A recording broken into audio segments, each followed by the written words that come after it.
Okay, friends, once again, very good evening to everybody. I hope you all are safe, your family members, your relative, your parents all are safe, and you are enjoying this new era, this new way of learning. Friends second chapter આપણે ભણી રહ્યા છીએ, એમાં પારિમાણિક વિશ્લેષણ સાથે સંકળાયેલી વાતચીત આપણે કમ્પ્લીટ કરી છે.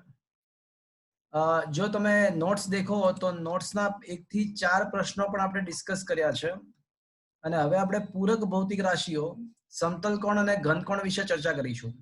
અમુક લોકોને કદાચ ચાલી ગયું હોય તો થોડું રિવિઝન થશે અને પછી નવા ટોપિક પણ શીખવા જ મળશે. તો આજનો અત્યારનો આપણો જે ટાસ્ક છે એ સમતલ કોણ અને ઘન કોણ છે. તો મિત્રો હું વ્હાઇટ બોર્ડ શેર કરી રહ્યો છું.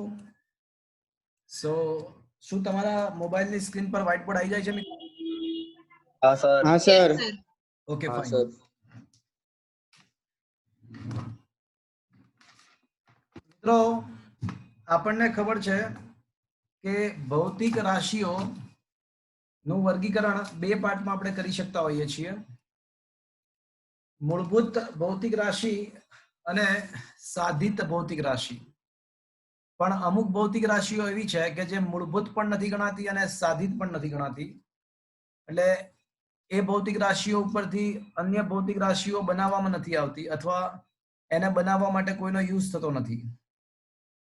તો એવી ભૌતિક રાશિઓને પૂરક ભૌતિક રાશિઓ કહેવાય. તો ક્વેશ્ચન એવો પૂછાય કે પૂરક ભૌતિક રાશિ વિશે માહિતી આપો અથવા સમતલ કોણ અને ઘન કોણ સમજાવો. તો એ બધાનો આન્સર સેમ થશે. તો બેઝિકલી આમ તો 3 પૂરક ભૌતિક રાશિઓ છે.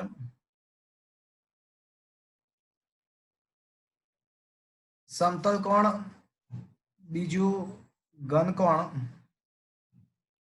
અને આ ઉપરાંત રેડિયો એક્ટિવિટી નામની પણ એક ભૌતિક રાશિ છે. એ પણ પૂરક ભૌતિક રાશિ છે.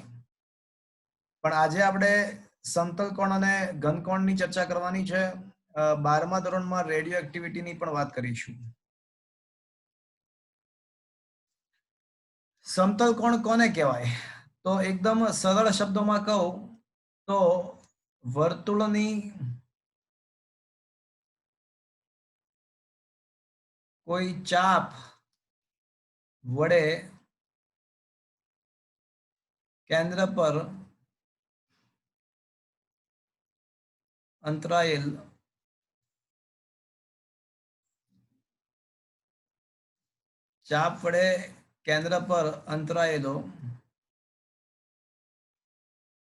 ખૂણો છે.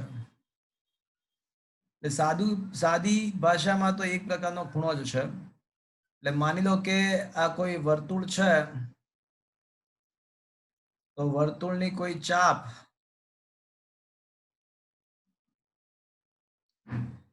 માની લો કે આ વર્તુળની જે ચાપ છે, આવડી આટલી ચાપ, તો એ કેન્દ્ર પર જે ખૂણો આંતરે, અઝ્યુમ ધીસ ઇઝ ધ ચાપ, તો એ ચાપ વડે જે કેન્દ્ર પર ખૂણો અંતરાય એ ખૂણાને જ સમતલ કોણ કહેવાય. તો આ ચાપ વડે કેન્દ્ર પર જે ખૂણો અંતરાય એને જ સમતલ કોણ કહેવાય. અને સમતલ કોણ શોધવાનું એક સૂત્ર છે, અર્થાત એ સૂત્ર પોતે જ એની વ્યાખ્યા છે. સમતલ કોણ ઇઝ ઇક્વલ્સ ટુ ચાપની લંબાઈ ભાગ્યા ત્રિજ્યા. માની લો કે ચાપની લંબાઈ L છે અને ત્રિજ્યા R છે અને સમતલ કોણ થીટા છે, તો થીટા ઇઝ ઇક્વલ્સ ટુ ચાપની લંબાઈ L ભાગ્યા ત્રિજ્યા R. પણ મિત્રો આ સમતલ કોણ શોધવાની મેથડ અથવા વ્યાખ્યા જ છે. આ સૂત્ર પોતે જ એની વ્યાખ્યા છે. સમતલ કોણની આ વ્યાખ્યા છે, પણ ફરજિયાતપણે આ રીતે તમે જે ખૂણો શોધશો એ રેડિયનમાં, રેડિયસ અલગ વસ્તુ છે, રેડિયન અલગ વસ્તુ છે. આમાં ખૂણો ફરજિયાતપણે રેડિયનમાં હોવો જોઈએ. અથવા ખૂણો ઇઝ ઇક્વલ્સ ટુ ચાપ ભાગ્યા ત્રિજ્યા કરવાથી તમને જે ખૂણો મળશે એ આન્સર રેડિયનમાં હશે. અથવા ખૂણો આપેલો હોય અને આ સૂત્ર વાપરવું હોય તો ખૂણો ફરજિયાતપણે રેડિયનમાં હોવો જોઈએ. રેડિયનમાં ના હોય તો એને પહેલા રેડિયનમાં ફેરવવાનું. તો આપણને અત્યાર સુધી એવી ખબર હતી કે ભાઈ ખૂણા તો ડિગ્રીમાં હોય. તો રેડિયનમાં કઈ રીતે ફેરવી શકાય? તો મિત્રો હું તમને કહું કઈ રીતે ફેરવી શકાય. તો ડિગ્રી અને રેડિયન વચ્ચેનો સંબંધ છે અને સંબંધ એ છે કે 180 ડિગ્રી બરાબર પાઈ રેડિયન. તો આ સંબંધ છે. તો મિત્રો ડિગ્રીમાં જો કોઈ ખૂણો હોય એને રેડિયનમાં ફેરવવો હોય તો આ સંબંધનો યુઝ કરવો. એટલે કોઈ તમને એવું પૂછે કે ભાઈ 1 ડિગ્રી બરાબર કેટલા રેડિયન, તો 180 માટે પાઈ, તો 1 માટે કેટલા હોય? કેટલા થાય વિચારો? 180 એ પાઈ, પાઈ ભાગ્યા 180. 5/180. 1 ડિગ્રી માટે કેટલા હોય? તો એ તમે શોધો ને તો એટલે પાઈ બાય 180 રેડિયન. આથી ઉલટું પણ સાચું. ચલો એટલે એક સંબંધ આ સાચો છે. અને ઘણીવાર એવું પણ હોય કે ભાઈ રેડિયન નું ડિગ્રીમાં ફેરવવું હોય તો pi radian is equals to 180 degree. તો 1 રેડિયન બરાબર કેટલા ડિગ્રી થશે વિચારો? 180 ભાગ્યા પાઈ ડિગ્રી. તો રેડિયન નું ડિગ્રીમાં ફેરવવું હોય તો પછી આ સૂત્ર. તો મિત્રો આ ડિગ્રી અને રેડિયન વચ્ચેનો સંબંધ છે. એકબીજામાં ઇન્ટરચેન્જ આપણે કરી શકીએ છીએ. એકબીજામાં ઇન્ટરચેન્જ કરી શકાય. હવે મિત્રો કોઈ તમને એવું કહે કે 1 રેડિયન સમતલ કોણ એટલે શું? 1 રેડિયન સમતલ કોણ એટલે શું, એવો ક્વેશ્ચન પૂછે તમને. તો મિત્રો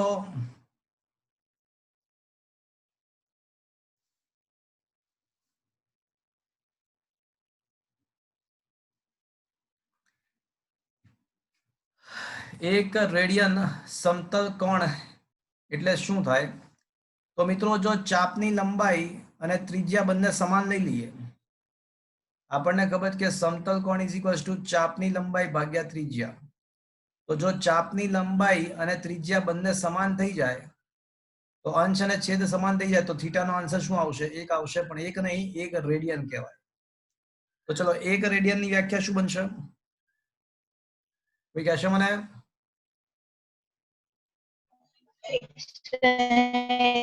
180 upon ના ના ના, એવું નહીં. 1 રેડિયનની વ્યાખ્યા એવી બનાવી શકાય કે ત્રિજ્યા જેટલી જ ચાપ વડે, ત્રિજ્યાની લંબાઈ જેટલી જ ચાપ વડે કેન્દ્ર પર જે ખૂણો બનશે એ 1 રેડિયન હશે. ત્રિજ્યા જેટલી ચાપ વડે કેન્દ્ર પર અંતરાયેલો, ત્રિજ્યાની લંબાઈ જેટલી જ ચાપ વડે કેન્દ્ર પર જે ખૂણો અંતરાશે, કેન્દ્ર પર અંતરાયેલો ખૂણો જે છે એને જ 1 રેડિયન કહેવાય. તો ત્રિજ્યાની લંબાઈ જેટલી જ ચાપ હોય તો તેના વડે જે ખૂણો અંતરાશે તેને જ 1 રેડિયન કહેવાય.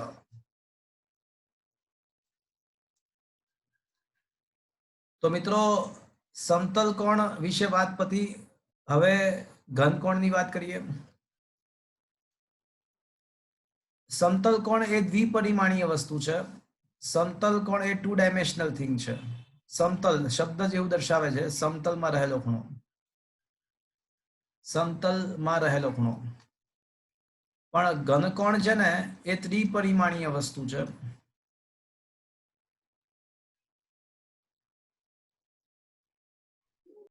આ નામ પોતે જ એવું દર્શાવે, ઘન, આ નામ પોતે જ એવું દર્શાવે કે આ 3 ડાયમેન્શનલ છે.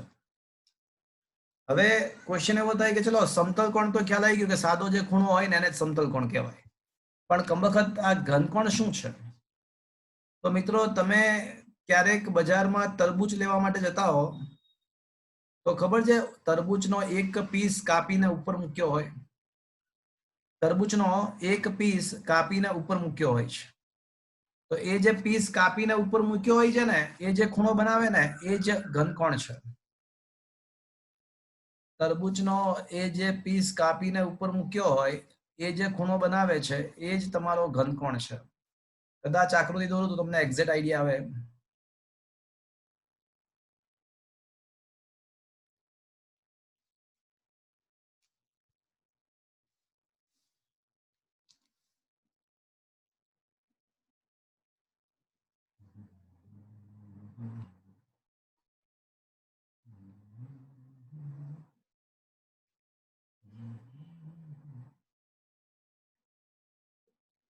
શું મિત્રો તમને સમજ પડ્યો? મારો અવાજ સંભળાય છે મિત્રો? हाँ सर। सर हाँ सर। તો મિત્રો ઘનકોણ કોને કહેવાય? તો કે ભાઈ કોઈ ગોળાકાર સપાટી, કોઈ ગોળાની સપાટી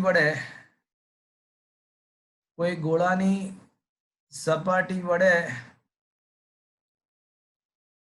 એના કેન્દ્ર પર જે ખૂણો અંતરાય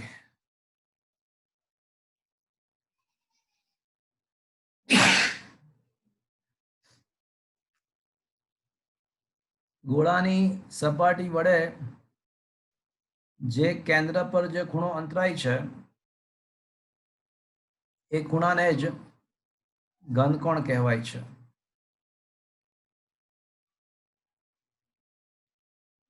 તો આ જે ખૂણો બન્યો મિત્રો એને જ ઘનકોણ કહેવાય છે. એ ત્રિપરિમાણીય ખૂણો છે.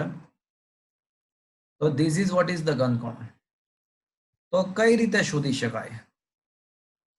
તો મિત્રો ઘનકોણનું વ્યાખ્યા અથવા એનું સૂત્ર એ છે કે જે ક્ષેત્રફળ સપાટી વડે જે ખૂણો બન્યો હોય તો એ સપાટીનું ક્ષેત્રફળ ભાગ્યા ત્રિજ્યાનો વર્ગ. એનો સિમ્બોલ ઓમેગા છે. તો ઘનકોણની વ્યાખ્યા શું છે? તો કે ભાઈ ક્ષેત્રફળ ભાગ્યા ત્રિજ્યાનો વર્ગ. તો જે સપાટી વડે ઘનકોણ બન્યો હોય એ સપાટીનું ક્ષેત્રફળ ભાગ્યા ત્રિજ્યાનો વર્ગ. તો ધીસ ઇઝ ધ ડેફિનેશન, વ્યાખ્યા ઓફ ધ ઘનકોણ. સમતલ કોણનો એકમ રેડિયન છે, જ્યારે ઘનકોણનો એકમ સ્ટીરેડિયન છે. ઘનકોણનો એકમ સ્ટીરેડિયન છે, સમતલ કોણનો એકમ રેડિયન છે.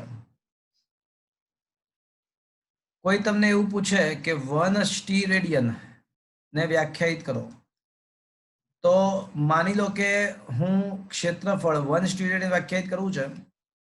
તો માની લો કે આ જે ક્ષેત્રફળ છે ડેલ્ટા એ, ક્ષેત્રફળનો સિમ્બોલ ડેલ્ટા એ આપ્યો છે. જો હું આ ક્ષેત્રફળ 1 મીટર સ્ક્વેર લઈ લઉં અને ત્રિજ્યા 1 મીટર લઈ લઉં, તો મિત્રો અંશમાં પણ 1 આવી જાય, છેદમાં પણ 1 નો વર્ગ એટલે 1 જ થાય. તો અંશ 1 છેદ 1, તો જવાબ શું આવશે મિત્રો? 1 સ્ટીરેડિયન. તો વ્યાખ્યા શું બને કે કોઈ ગોળાની કોઈ નહીં 1 મીટર ત્રિજ્યાના ગોળાની 1 મીટર સ્ક્વેર ક્ષેત્રફળ સપાટી વડે 1 મીટર સ્ક્વેર ક્ષેત્રફળ સપાટી વડે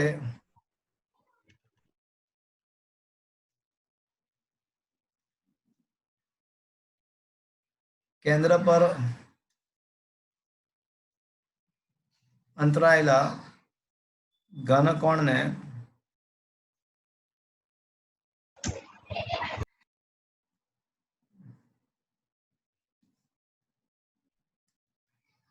વન સ્ટીરેડિયન કહે છે. તો 1 મીટર ત્રિજ્યાના ગોળાની 1 મીટર સ્ક્વેર ક્ષેત્રફળ સપાટી વડે કેન્દ્ર પર જે ખૂણો અંતરાય એને 1 સ્ટીરેડિયન કહેવાય. તો આ 1 સ્ટીરેડિયનની વ્યાખ્યા થઈ. તો મિત્રો ઘનકોણ એ દ્વિપરિમાણીય વસ્તુ છે. સમતલ કોણ એ દ્વિપરિમાણીય વસ્તુ છે, સમતલમાં બનતો ખૂણો છે. ઘનકોણ એ ત્રિપરિમાણીય વસ્તુ છે, એ 3 ડાયમેન્શનમાં બનતો ખૂણો છે. આના પર આધારિત અમુક એસક્યુ એમસીક્યુ સ્વરૂપે પૂછાઈ શકે એક્ઝામની અંદર. તો આના પર આધારિત અમુક ક્વેશ્ચન્સ હું તમને અત્યારે સમજાવી રહ્યો છું. આના સ્ક્રીનશોટ તમને હું પાછા ફરીથી મોકલાવી આપીશ.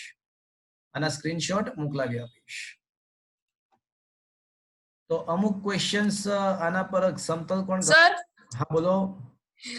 સર આમાં આપણે સમકોણમાં પાઈ રેડિયન ઇઝ ઇક્વલ ટુ 180 થાય તો સ્ટી રેડિયનમાં થાય એવું કંઈક. ના, સ્ટીરેડિયનમાં જો સમતલ કોણના અલગ અલગ એકમો છે, ડિગ્રી અને રેડિયન, પણ ઘનકોણમાં તો એક જ એકમ છે સ્ટીરેડિયન. આનો કોઈ બીજો એકમ જ નથી. ઘનકોણનો કોઈ બીજો એકમ નથી. ઘનકોણનો એકમ સ્ટીરેડિયન જ છે. સમતલ કોણનો એકમ રેડિયન છે. સમતલ કોણ માટે ડિગ્રી અને રેડિયન બંને એકમ છે. સમતલ કોણ માટે ડિગ્રી અને રેડિયન બંને એકમ છે, એટલે બંને વચ્ચે સંબંધ મળી શકે. પણ ઘનકોણમાં તો સ્ટીરેડિયન જ છે, એમાં કઈ છે જ નહીં બીજું, એટલે સંબંધ મળી શકશે નહીં. Okay okay, is that clear? Okay, હા ક્લિયર. ઓકે, ક્વેશ્ચન નંબર 1 એવો છે કે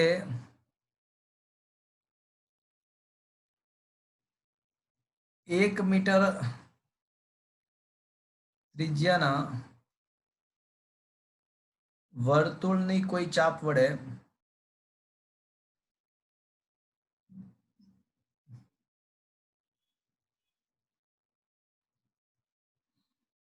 કેન્દ્ર પર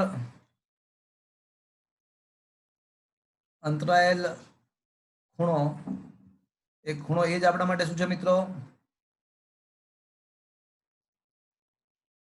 સમતલ કોણ છે, 30 ડિગ્રી છે. તો ચાપની લંબાઈ શોધો. ચલો આવો ક્વેશ્ચન છે.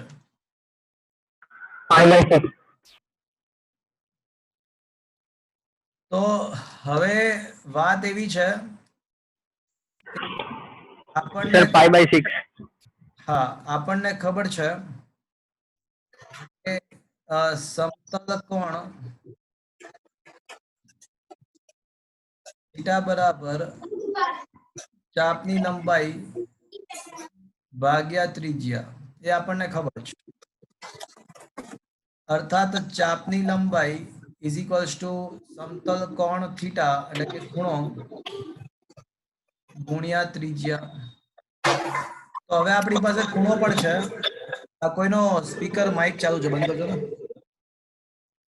હવે આપણને ખૂણો ખબર છે ભાઈ 30 ડિગ્રી છે, ત્રિજ્યા પણ ખબર છે 1 મીટર. પણ એક પ્રોબ્લેમ છે, આ સૂત્ર ફરજિયાતપણે ખૂણો શેમાં હોય તો સાચું? રેડિયનમાં. ખૂણો રેડિયનમાં હોય તો જ સાચું. અત્યારે આપણી પાસે જે ખૂણો આપ્યો છે એ રેડિયનમાં નથી, ડિગ્રીમાં છે. એટલે આ સૂત્રમાં સીધી જ કિંમત મૂકી શકાય નહીં.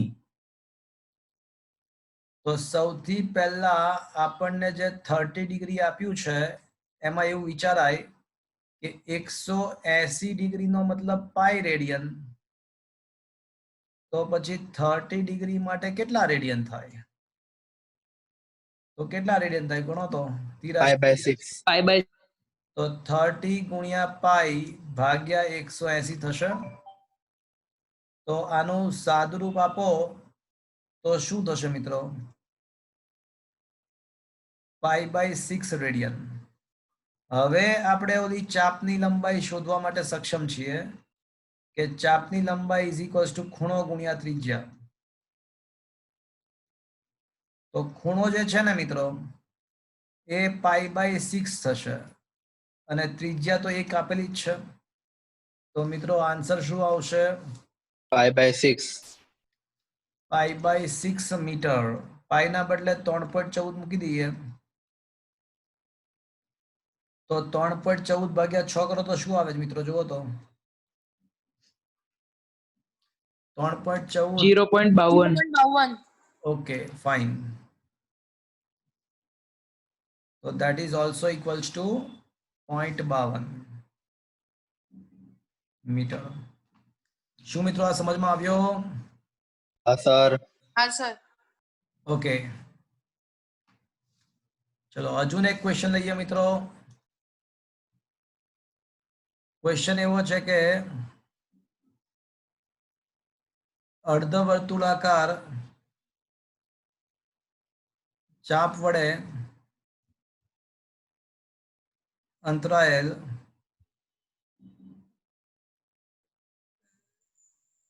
સમતલ કોણ કેટલો?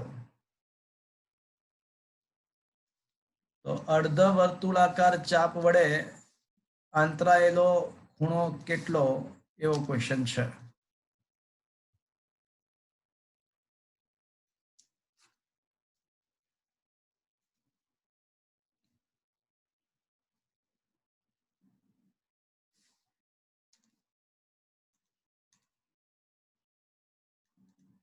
ચલો કોઈ કહેશે?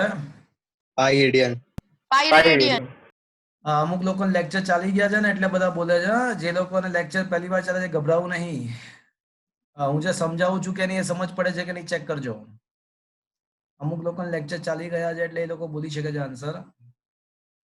પણ વિચારો, જે લોકોને પહેલી વાર ભણી રહ્યા છો એ લોકો વિચારો કે ભાઈ અર્ધવર્તુળાકાર ચાપ હોય તો કેન્દ્ર પર કેટલો ખૂણો બને? વિચારો તો કે ભાઈ લોજિક એવું કહે છે કે ભાઈ અર્ધવર્તુળાકાર ચાપ હોય તો એવું લાગે છે કે અહીંયા 90 ડિગ્રી બન્યો અને અહીંયા 90 ડિગ્રી, તો કેટલો ખૂણો બનશે?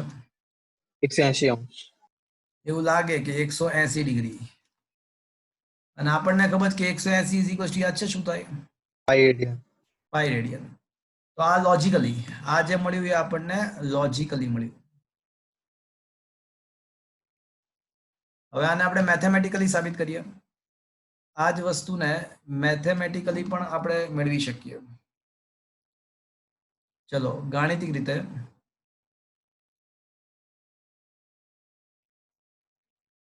સમતલ કોણ ઇઝ ઇક્વલ ટુ આપણને ખબર કે ચાપ ભાગ્યા ત્રિજ્યા. તો મિત્રો આખું જે પરિઘ હોય, આખો પરિઘ, એની લંબાઈ કેટલી હોય? 2 पाई r. આખા પરિઘની લંબાઈ 2πr. તો અત્યારે તો અર્ધવર્તુળાકાર જ પરિઘ. પાઈ આર. તો આ જે ચાપની લંબાઈ જે પૂછે, ચાપની લંબાઈ, હા, એ અર્ધવર્તુળ હોવાથી પાઈ r થશે મિત્રો. અને છેદમાં ત્રિજ્યા r, તો થીટા બરાબર શું આવશે મિત્રો? પાઈ રેડિયન અથવા 180°. 180 ડિગ્રી. તો અર્ધવર્તુળાકાર ચાપ વડે અંતરાયેલો સમતલ કોણ પાઈ રેડિયન અથવા 180 ડિગ્રી. આ સમજમાં આવ્યો મિત્રો? हाँ सर. हाँ सर. Okay fine. ચલો તમને કોઈ એવું પૂછે કે સમતલ કોણનું મહત્તમમાં મહત્તમ મૂલ્ય કેટલું હોઈ શકે? જે લોકોને ચાલી ગયું એ લોકોને જવાબ ના આપશો. જે લોકોને ચાલી ગયો જવાબ ના આપશે. ચલો વિચારો કે મેક્સિમમ સમતલ કોણ કેટલો હોઈ શકે?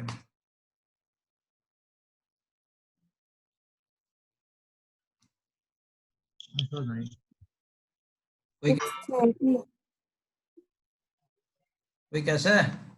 360. કોણ બોલ્યો? નિહાર. હા, સમતલ કોણનું મહત્તમ મૂલ્ય કેટલું હોઈ શકે? તો કે ભાઈ વર્તુળાકાર ચાપ વડે જો આખી વર્તુળાકાર ચાપ લઈ લઈએ તો એ મોટામાં મોટી ચાપ થઈ. તો પછી ચાપની લંબાઈ 2πr. તો 2πr ભાગ્યા ત્રિજ્યા r કરો તો શું આન્સર આવશે? તો 2π રેડિયન થાય અથવા 360 ડિગ્રી. કઈ રીતે મળે? તો કે ભાઈ સમગ્ર વર્તુળાકાર ચાપ વડે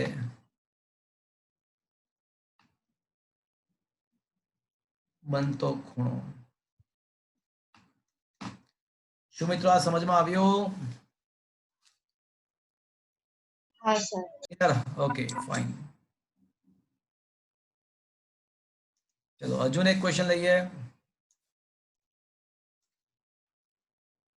ક્વેશ્ચન એવો છે કે 5 મીટર ત્રિજ્યાના ગોળાની 25 મીટર સ્ક્વેર સપાટી વડે કેન્દ્ર પર અંતરાયેલ ઘનકોણ ખાલી જગ્યા. ચલો ત્રિજ્યા 5 મીટર આપી છે અને ક્ષેત્રફળ 25 મીટર સ્ક્વેર આપ્યું છે અને ઘનકોણ પૂછ્યું છે. ચલો જે લોકોને ચાલી ગયું એ લોકો ના બોલશે.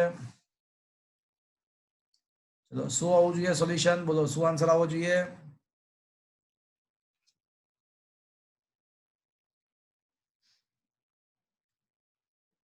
મિત્રો આપણને ખબર છે કે ઘનકોણ બરાબર શું થાય? ક્ષેત્રફળ અપોન ત્રિજ્યાનો સ્ક્વેર. યા ક્ષેત્રફળ અપોન ત્રિજ્યાનો વર્ગ. તો ઘનકોણ ઓમેગા બરાબર, ચલો ક્ષેત્રફળ કેટલું છે? 25 અને ત્રિજ્યા કેટલી છે? 5 નો પાછો વર્ગ કરવાનો. તો જવાબ શું આવશે મિત્રો?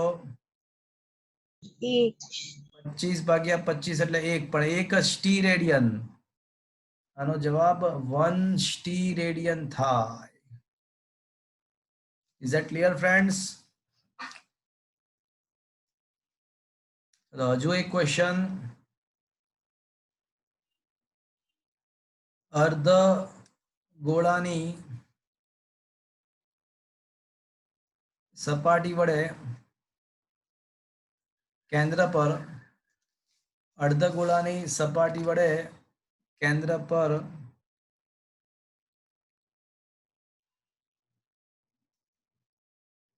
અંતરાયેલ ઘનકોણ ખાલી જગ્યા. તો અર્ધ ગોળાકાર સપાટી વડે કેન્દ્ર પર અંતરાયેલો ઘનકોણ કેટલો હશે એવો ક્વેશ્ચન છે. ચલો કોઈને ખબર છે ગોળાની સપાટીનું ક્ષેત્રફળ કેટલું થાય? જે લોકો નથી ચાલ્યું બોલશે. સમગ્ર ગોળાની સપાટીનું ક્ષેત્રફળ કેટલું હોય ખબર છે કોઈને?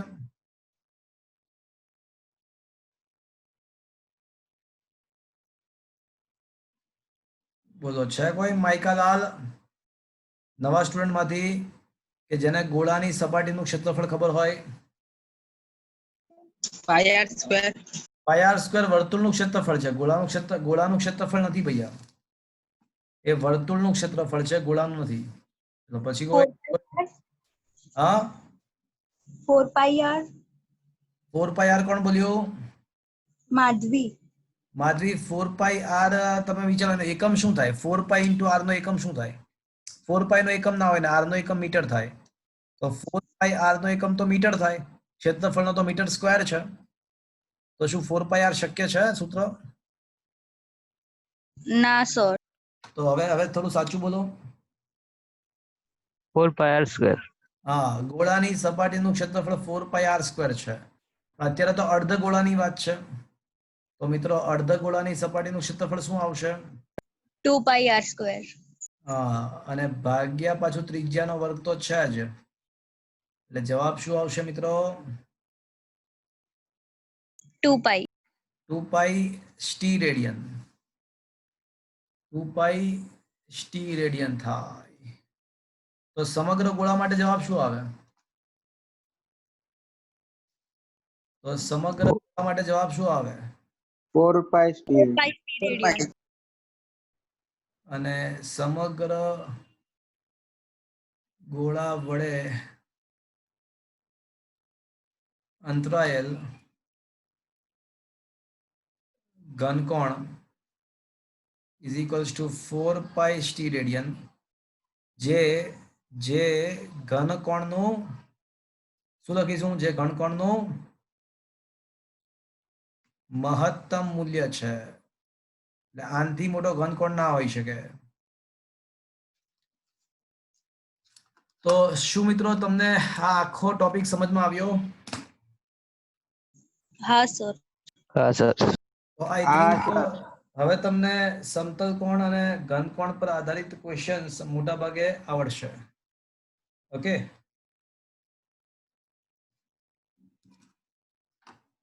તો મિત્રો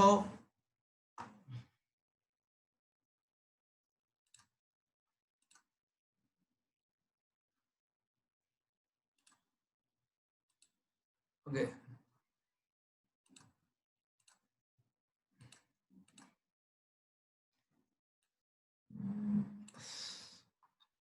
તો ક્વેશ્ચન નંબર 5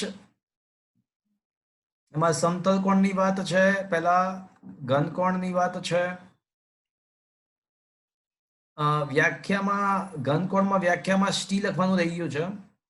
1 મીટર ત્રિજ્યાના ગોળાની સપાટી પરના 1 મીટર સ્ક્વેર ક્ષેત્રફળ વડે તેના કેન્દ્ર સાથે અંતરાલા કોણને પછી 1 રેડિયન લખાયું. ત્યાં શું આવવું જોઈએ મિત્રો? एक टी रेडियन હા, અહીંયા 1 સ્ટી રેડિયન કહે છે, તેની સંજ્ઞા SR છે. ઓકે મિત્રો, ક્વેશ્ચન નંબર 6 ની અંદર દશકો, ગુણાંકો અને ઉપગુણાંકોની વાત છે. ગુણાંક અને ઉપગુણાંકની વાત છે. ડેસી, સેન્ટી, મિલી, માઇક્રો, નેનો, પિકો, ફેમ્ટો અને એટો. એટોમાં સ્મોલ એ આવશે.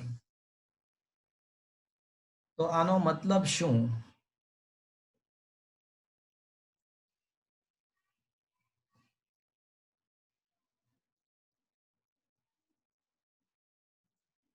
સૌથી પહેલા ઉપગુણાંકોની વાત કરીએ.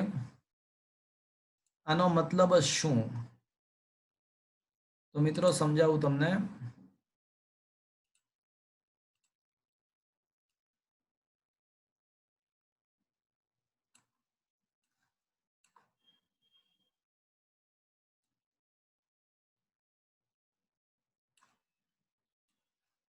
ઓકે મિત્રો, તમારા મોબાઈલમાં શું દેખાઈ રહ્યું છે? ઉપગુણકો. Okay fine, very good. તો કોઈ તમને એવું કહે કે 1 ડેસીમીટર, એટલે આ રીતે નહીં આપે પણ આ રીતે આપશે 1 ડેસીમીટર, તો મતલબ 10⁻1 મીટર થાય. પણ મિત્રો 1 ડેસીમીટર પણ હોઈ શકે, ડેસી સેકન્ડ પણ હોઈ શકે. તો 1 ડેસી સેકન્ડ 10⁻1 સેકન્ડ. 1 ડેસીગ્રામ તો 10⁻1 ગ્રામ. એ જ પ્રમાણે સેન્ટીની વાત કરીએ તો 1 સેન્ટીમીટર 10⁻2 મીટર થાય. 1 સેન્ટીગ્રામ 10⁻2 ગ્રામ થાય. 1 સેન્ટી ન્યૂટન તો 10⁻2 ન્યૂટન. ઇન શોર્ટ ગમે તે એકમને લાગી શકે. ડેસી, સેન્ટી, મિલી, માઇક્રો, નેનો, પિકો, ફેમ્ટો, એટો, આ ગમે તેને લાગી શકે, ગમે તે એકમમાં લગાડી શકાય. ડેસી નો મતલબ 10⁻1 ઘાત, સેન્ટી એટલે 10⁻2, મિલી એટલે 10⁻3, માઇક્રો 10⁻6, નેનો 10⁻9, પિકો 10⁻12, ફેમ્ટો 10⁻15, એટો 10⁻18 ઘાત. એટોમાં આ રીતે આવશે એ. તો ડેસી, સેન્ટી, મિલી, માઇક્રો, નેનો, પિકો, ફેમ્ટો, એટો અનુક્રમે 10⁻1, 2, 3, -6, -9, -12, -15, -18. વિચારજો, આ યાદ રાખવાનું. સિમ્બોલ બધાને યાદ રાખવાના છે. તો આ જે વાત થઈ એ ઉપગુણાંકોની વાત થઈ. હવે ગુણાંકોની વાત કરીએ. સર આ એટોમાં સર બોલો સર આ એટોમાં સ્મોલ કેપિટલ એ ના આવે ને, સ્મોલ એ ના, આવે સ્મોલ ને? એ આવે. હા, સ્મોલ આવે. મેં કીધું ને સ્મોલ એ આવશે. એટોમાં સંજ્ઞા મિસ્ટેક છે, પ્રિન્ટિંગ મિસ્ટેક છે, સ્મોલ એ આવે. હવે આપણે ગુણાંકોની વાત કરીએ.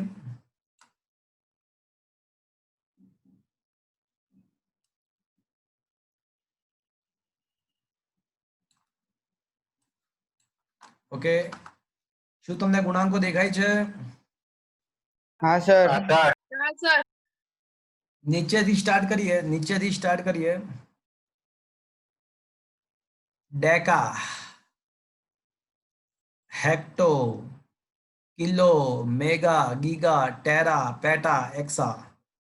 કોઈ તમને એવું આપે કે 1 ડેકામીટર તો 10⁻1 મીટર. 1 ડેકા કુલંબ તો 10⁻1 કુલંબ. ડેકા માટે 10⁻1. 1 હેક્ટોગ્રામ 10⁻2 ગ્રામ. 1 હેક્ટો ન્યૂટન તો 10⁻2 ન્યૂટન. કિલો તો ખબર જ છે, 1 કિલોમીટર તો આપણે લખીએ છીએ ને 10⁻3 મીટર. 1 કિલોગ્રામ તો 10³ ગ્રામ લખીએ જ છીએ ને, તો કિલો એટલે આપણને ખબર કે 10³ થાય. મેગા 10/6, ગીગા 10/9, ટેરા 10/12, પેટા 10/15, એક્સા 10/18 યાદ રાખવાના. Deca, hecto, kilo, mega, giga, Terra, પેટા, એક્સા.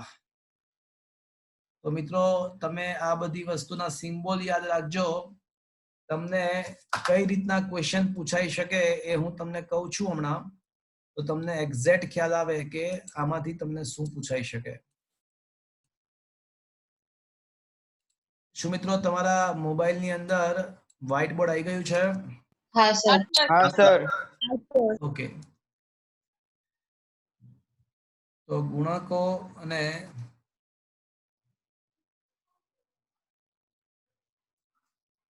ઉપગણકો પર આધારિત પ્રશ્નો.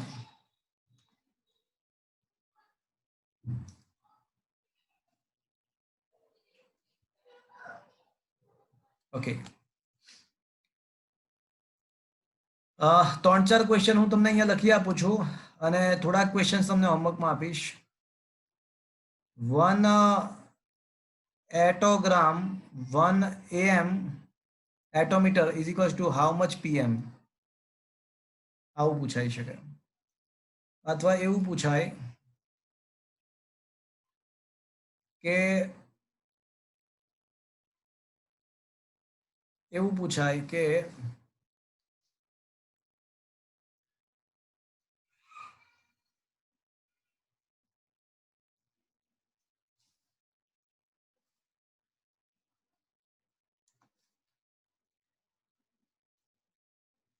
1 exosecond upon 1 picosecond બરાબર કેટલું થાય, એવું પણ પૂછાઈ શકે. અથવા એવું પૂછાય કે 1000 megagram is equals to how much nanogram. આવું પણ પૂછાઈ શકે. અથવા એવું પૂછાય કે 100 microsecond is equals to how many tera second. એવું પણ પૂછાય. ચલો 1 by 1 ક્વેશ્ચન સોલ્વ કરીએ. તો સૌથી પહેલા 1 એટોમીટર એટલે કેટલા થાય? 10⁻18 પહેલી વાત. અને 1 પિકોમીટર એટલે 10⁻12 મીટર થાય. હવે આ બંનેનો ગુણોત્તર લેવાનો. તો 1 એટોમીટર અપોન 1 પિકોમીટર, તો 10⁻18 છેદમાં 10⁻12. મીટર મીટર કેન્સલ, તો 10⁻6 રહેશે. તો આમ સાબિત થાય છે કે 1 એટોમીટર બરાબર 10⁻6 પિકોમીટર.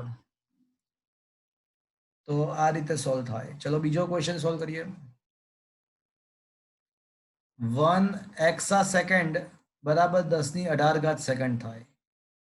અને 1 પિકો સેકન્ડ બરાબર હમણાં જ વાત કરી 10⁻12 સેકન્ડ થાય. તો 1 AXA second upon 1 pico second, તો અંશમાં 10⁻18 છેદમાં 10⁻12. 10⁻18 છેદમાં 10⁻12, તો આ સાદુરૂપ આપો તો 10⁻30 આવશે. તો આનો જવાબ 10⁻30 આવી ગયો. ચલો આવી જ ગયો, જવાબ આવી ગયો. ચલો ત્રીજો ક્વેશ્ચન. 1 મેગાગ્રામ, મેગા એટલે 10⁻6 ગ્રામ, અને 1 નેનોગ્રામ, તો નેનો એટલે 10⁻9 ગ્રામ. ગુણોત્તર લઈએ તો 1 મેગાગ્રામ અપોન 1 નેનોગ્રામ, અંશમાં 10⁻6 છેદમાં 10⁻9. 10⁻9 જો ઉપર જાય ને તો 10⁻9 થઈ જાય, તો 9 ને 6 15 થઈ જશે. તો 1 મેગાગ્રામ બરાબર 10⁻15 નેનોગ્રામ. પણ મારે 1 ને 1000 મેગાગ્રામ, તો બંને બાજુ 1000 વડે ગુણતા, તો 1000 મેગાગ્રામ તો 10⁵ ગુણ્યા 10⁻3 1000 વડે ગુણો 10⁻18 થઈ જશે. 10^15 ને 10^3 વડે ગુણી નાખો. 10^15 ને 10^3 વડે ગુણી નાખો, 10^18 થઈ જાય. તો શું આ મિત્રો સમજમાં આવ્યો? હા સર. 1 માઇક્રોસેકન્ડ એટલે 10^-6 સેકન્ડ થાય, અને 1 ટેરાસેકન્ડ એટલે 10^+12 સેકન્ડ થાય. તો 1 માઇક્રોસેકન્ડ અપોન 1 ટેરાસેકન્ડ, તો 10^-6 છેદમાં 10^12, 10^12 અંશમાં જાય તો 10^-12 થાય. ઓલરેડી -6 હતી અને -12 ઉપર આવી તો -18 થઈ જાય. તો 1 માઇક્રોસેકન્ડ એટલે 10^-18 ટેરાસેકન્ડ. પણ 100 વડે ગુણવું પડશે બંને બાજુ. બંને બાજુ 100 વડે ગુણતા, તો 100 માઇક્રોસેકન્ડ, તો આને 100 વડે ગુણો તો 10^-18 + 2, 10^-16 ટેરાસેકન્ડ. શું મિત્રો આ ટાઈપના ક્વેશ્ચન પૂછાય તો આવડશે હવે? હા સર. हाँ તો આવા અમુક ક્વેશ્ચન્સ તમને હું હોમવર્કમાં આપીશ. ઓકે, સર, બોલો. આ ગ્રામની જગ્યાએ કિલો લખી શકાય? Mega kilo? હા, મેગા કિલો આમ જનરલી ભાઈ ભેગું નથી હોય, બંને જનરલી ભેગું યુઝ નથી થતું. પણ 1 મેગા કિલોગ્રામ હોય ને, ધારો કે 1 મેગા કિલોગ્રામ, તો આનો મતલબ એવો થાય કે 10^6 અને 10^3 ગ્રામ આવું થાય. એટલે 1 મેગા કિલોગ્રામ હોય ને તો 10^9 ગ્રામ થાય. આનો મતલબ એવો થયો. Okay sir.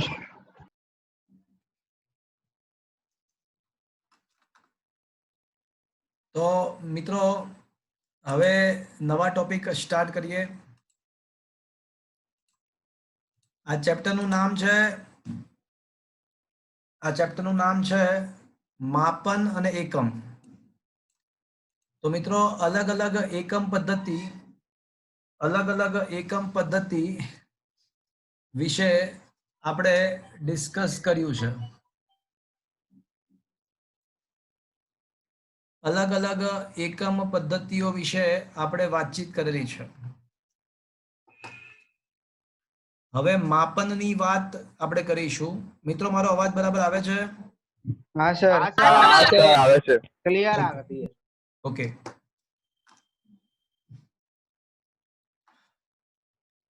તો મિત્રો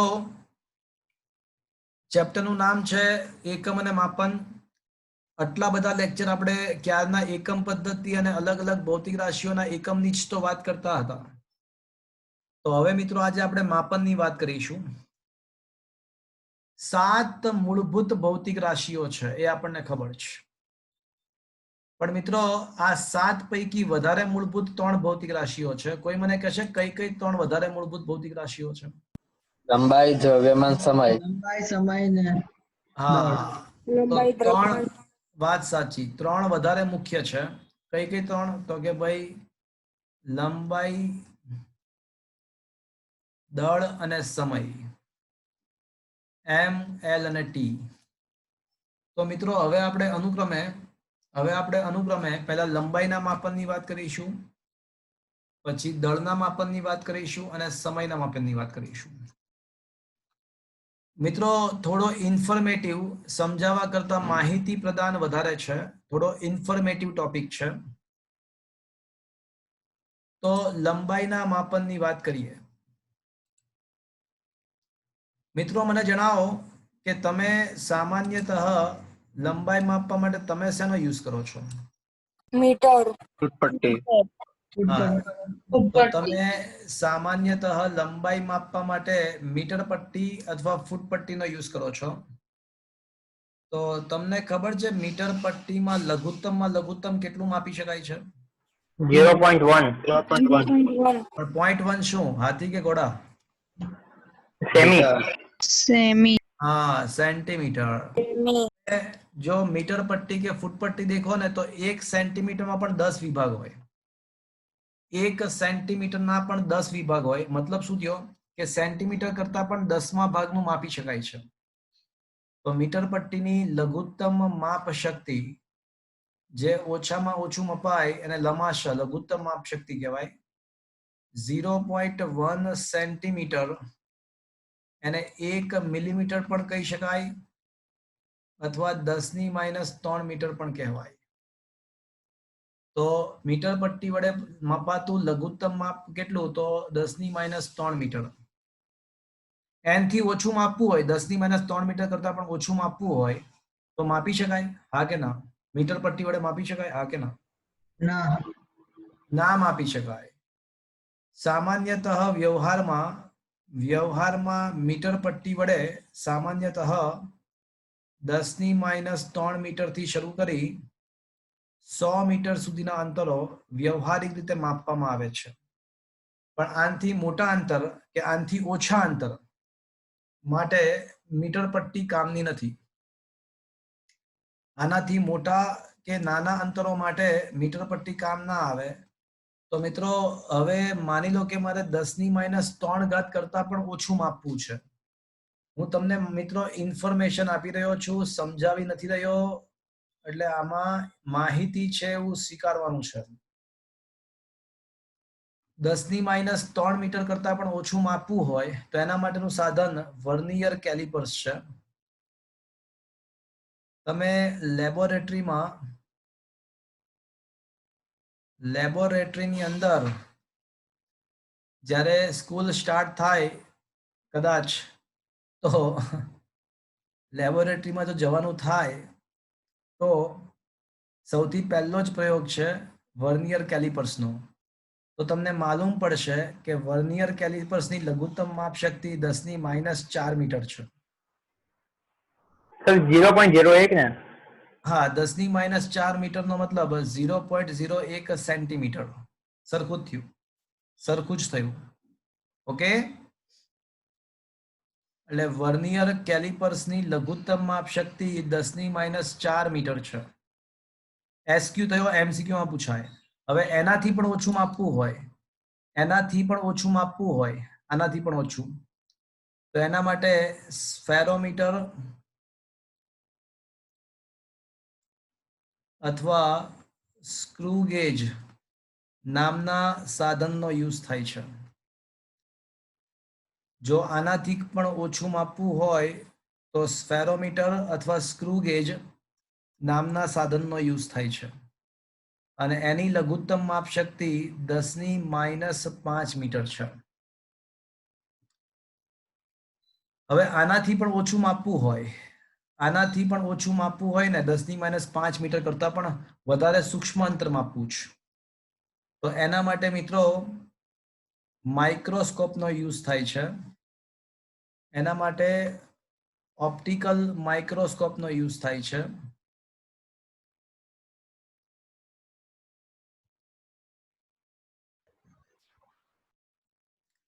ઓપ્ટિકલ માઇક્રોસ્કોપમાં દ્રશ્ય વિભાગ 4000 એંગસ્ટ્રોમ થી 7000 એંગસ્ટ્રોમ દ્રશ્ય વિભાગના તરંગોનો યુઝ થાય છે.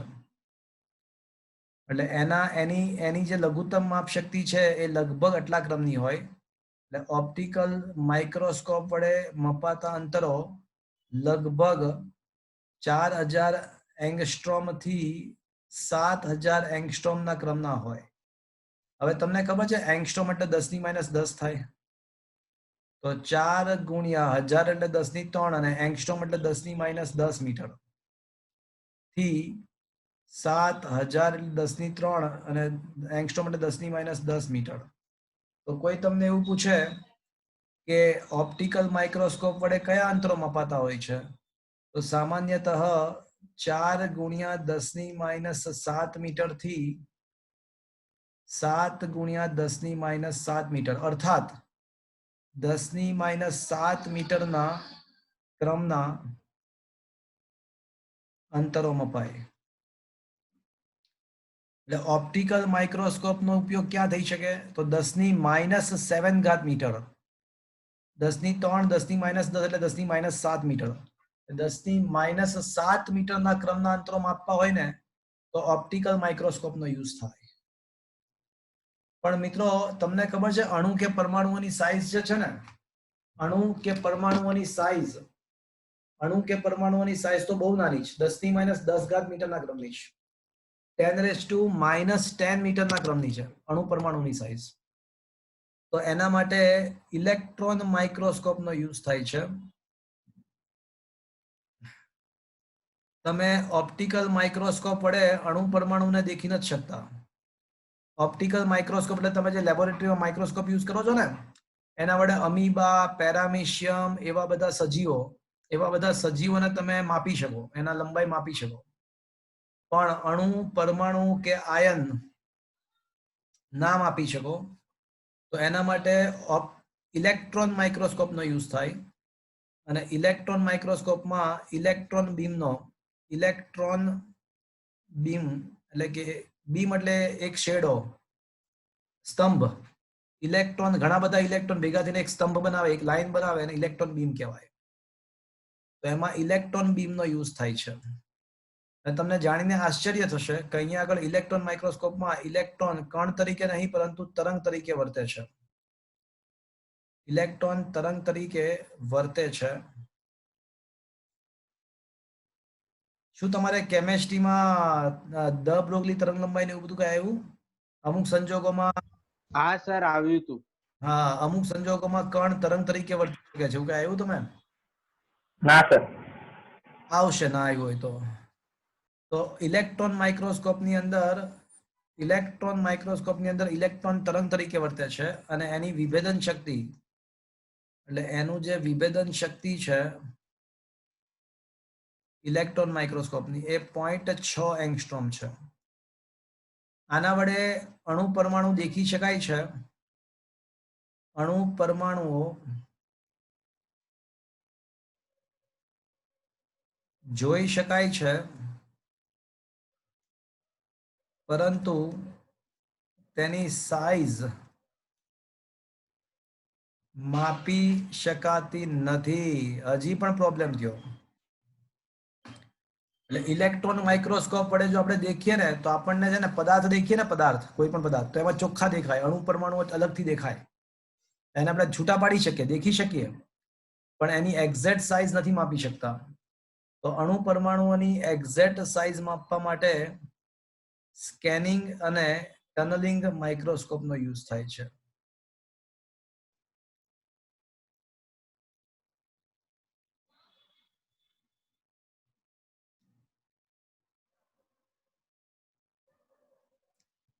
તો મિત્રો, સ્કેનિંગ અને ટનલિંગ માઇક્રોસ્કોપ વડે અણુ પરમાણુઓની સાઇઝનો અંદાજ મેળવી શકાય છે. તો મિત્રો 7-8 MCQ થયા. ઉપરાંત ઓલિક એસિડ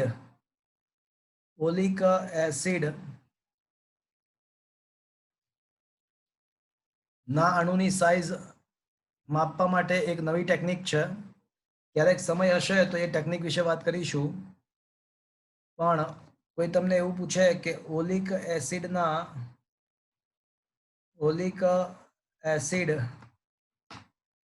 ના અણુની સાઇઝ માપવા માટે કોનો યુઝ થાય છે, તો એના માટે મોનોમોલેક્યુલર લેયર પદ્ધતિનો યુઝ, એટલે કે ગુજરાતીમાં આણ્વિક સ્તરની રીતનો ઉપયોગ કરવામાં આવે છે. ક્યારેક સમય હશે, તમારે પૂછવા માટે નથી, સમજ માટે છે, તો ક્યારેક એ આણ્વિક સ્તરની રીતમાં શું હોય એની વાત આપણે કરીશું. અત્યારે ખાલી એટલું યાદ રાખો, અત્યારે એટલું યાદ રાખો કે ઓલિક એસિડ જેવા અણુઓની સાઇઝ માપવા માટે કઈ મેથડનો યુઝ થાય, તો આણ્વિક સ્તરની રીત ઉપયોગ થાય છે. That sheet. ચલો બોલો, શું પૂછો? સર, આમાં લાઇકોપોડિયમ પાવડર વપરાય ને આ રીતમાં? આણ્વિક સ્તરની રીતમાં લાઇકોપોડિયમ, વાત સાચી, લાઇકોપોડિયમ નામનો પાવડર વપરાય છે. વાત સાચી તમારી.